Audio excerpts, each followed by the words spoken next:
তো হাই বন্ধুগণ, আজকে আমি এসেছি কাটোয়ার স্টেডিয়াম পাড়াতে। তো কাটোয়ার স্টেডিয়াম পাড়াতে একটা যে হিডেন প্যালেস আছে যেটা আমি জানতামই না। তো এটা আছে এই সাইডটা, যেটা এখানে আছে একটা খুব সুন্দর এসেছি। তো সেখানে একটা হঠাৎ করে আমি একটা হিডেন পার্কের মতো দেখতে পেলাম, যেই পার্কটার চারিদিকে সকালবেলা একটা রোদের গাছের ফাঁক দিয়ে যে আসা আলো চারিদিকে পড়ে শান্ত পরিবেশ মনে হচ্ছিল, যেন শহরের ভিতরে একটা ছোট্ট জঙ্গল লুকিয়ে আছে। আমি যখন পার্কের ভিতরে হাঁটছিলাম তখন হঠাৎ একটা সরু পথ চোখে পড়লো।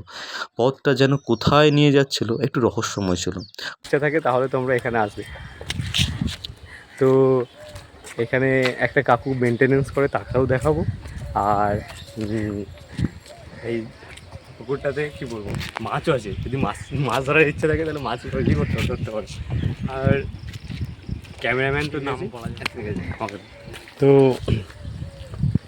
সবাইকে একবার বলবো, অবভিয়াসলি একবার তুমি কাটোয়াতে এখানে এসে এই যে পার্কের মতো আছে ঘুরে যাবে। এটা মেনলি এখানে যাদের স্টেডিয়াম পাড়ার আশপাশে বাড়ি তারা হয়তো এটাকে উদ্যোগ দিয়ে করেছে।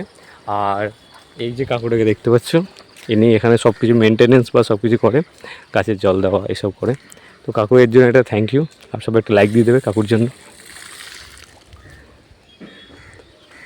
আর বেসিক্যালি এখানে অনেক দেখার মতো কিছু নেই, বাট এখানে বসা, আর এখানে যদি বসার জন্য আসো বা এখানে তুমি যদি সকালে মর্নিং ওয়াক করতে আসতে পারো, তো কাটোয়াবাসী এগুলো খুব নিজেকে রিলেট করতে পারবে নিজের সাথে। কারণ এটাতে কাটোয়াতে এখানে খুব কাছে। আর যারা অন্য গ্রাম থেকে পড়তে বা এখানে আসে, কাটোয়াতে অনেক ছেলেমেয়ে পড়তে আসে, তো যারা পড়তে বা করতে আসো, যারা পড়তে বা আসো তারাও এখানে ঘুরে যেতে পারো। কারণ এটা মানে কাটোয়ার যে স্টেডিয়াম, যখন আসবে দেখবে স্টেডিয়াম থেকে ঢুকবে বাঁ সাইড দিয়ে আসবে।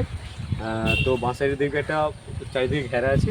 তো যেখানটায় আবর্জনা ফেলে কাটোয়ার, তার অপোজিট সাইডে হয়তো গন্ধ আসবে না, বাট খুব সুন্দর জায়গা। তো গাইস আসতে পারো, ভিজিট করতে পারো। যদি কোনো জানার কথা থাকে বা কিছু জানতে চাও তাহলে আমাকে কমেন্ট বক্সে কমেন্ট করবে, এবং যদি আরও কিছু এক্সট্রা জানতে চাও তাহলে আমি তোমাদের পুরো ডিটেলসে বলবো। আর এর চিত্রে বড় ভিডিও তোমাদের খুবই দরকার হয় তাহলে তোমরা আমাকে বলবে, আমি একটা বড় ভিডিও নিয়ে আসবো এবং পুরো জায়গাটাকে তোমাদেরকে ভিজিট করবো। একবার আমি আমার ক্যামেরা থেকে দেখাচ্ছি কীভাবে। ফুল কিছু দেয়নি, বাট পুকুরটা খুব সুন্দর লাগে। পুকুর বলা ভুল, এটা ছোটো লেক বলা দরকার। আর এখানে প্রচুর গাছপালা আছে। আর এই যে কাকুটা খুব পরিশ্রম করছে, এই যে গাছপালাগুলো। আর এই যে জায়গাগুলো, বসার জায়গাগুলো, অনেক বসার জায়গা আছে, অনেক অনেক চারিদিকটা বসার জায়গা আছে। একটা যে ওই চেয়ারে বসে যখন তুমি এই ভিউটাকে দেখবে, আলাদাই ফিল করবে ভাই, আলাদাই ফিল করবো। জাস্ট আমি কাটোয়াবাসী বলে বলছি না, বাট এটা সত্যি খুব ভালো জায়গা একটা। তো সবাইকে একবার আসতে বলবো, নিবেদন আমার। তো গাইস টাটা, পরে আবার কথা বলবো। এখানে আশপাশের যেটা ভিউটা দেখো, যে এরকম অনেক গাছ লাগিয়েছে, গাছগুলো এখন ছোটো, বাট আস্তে আস্তে বড় হবে। আর এখানে তো অনেক বাটারফ্লাই আছে, তো একটা বাটারফ্লাইকে আই থিঙ্ক আমি দেখাতে পারবো মনে হচ্ছে।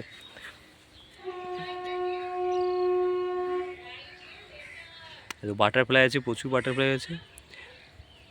তো ওভারঅল যদি আমি বলি, জায়গাটা খুবই সুন্দর এবং খুবই ভালো। আর এই পাশে রেল লাইন আছে, তো রেলের একটা যে মানে ট্রেনের একটা শব্দ, সেটাও শুনতে পাবে, হয়তো শুনতে পাচ্ছ, কারণ প্রচুর সাউন্ড আছে। তো আর জায়গাটি স্টেডিয়াম আছে, সামনে যখন খেলা টেলা হবে সেটাও দেখতে পাবে, কারণ এখান থেকে বসার জায়গাগুলো খুব ভালো। আর এই যে বসার জায়গা, যে প্রত্যেকটা বসার জায়গায় তার নিচে গাছ আছে। আর হ্যাঁ, সামনে বনের মতো আছে, আলাদাই চুপ করে জাস্ট 5 মিনিট যদি চুপ করে বসে থাকো, তো এখানে একটা প্রকৃতির যে ন্যাচারাল ভাইব তুমি এখানে ফিল করতে পারবে। কাটোয়াতে হয়তো অনেক ব্যস্ততা থাকে বা অনেক কিছু থাকে। আর দেখো পাখিও হয়তো আশেপাশে থাকে, তোমার দেখাতে চেষ্টা করবো আমি। ওই দেখো পাখিও খুব কাছে আছে, তারাও ওই দেখো উড়ে যাচ্ছে। তো ওভারঅল ভিউটা খুব ভালো, জায়গাটা খুব ভালো। আসবে একবার, সবাই এসে ভিজিট করে যাবে। ওখান থেকে তোমরা খেলা টেলা দেখতে পাবে, স্টেডিয়ামের খেলা দেখা যাবে। আবার এইদিকে সামনে স্টেডিয়াম আছে, স্টেডিয়ামে অনেক ছেলে খেলতে আসে বা অনেক টিম আসে এখানে খেলা করতে। অনেক সময় এখানে করে T20 মতো ক্রিকেটের টুর্নামেন্টও ছাড়ে, তো তার অপোজিট সাইডে আছে। যদি কখনো আসো অবভিয়াসলি এই জায়গাটাকে ঘুরে যাবে, ভালো জায়গা। আমার তো খুব ভালো লেগেছে, তোমাদেরও ভালো লাগবে, কারণ তোমরা আমার দর্শক। বলবো নিবেদন আমার। তো গাইস টাটা, পরে আবার কথা বলবো, বাই।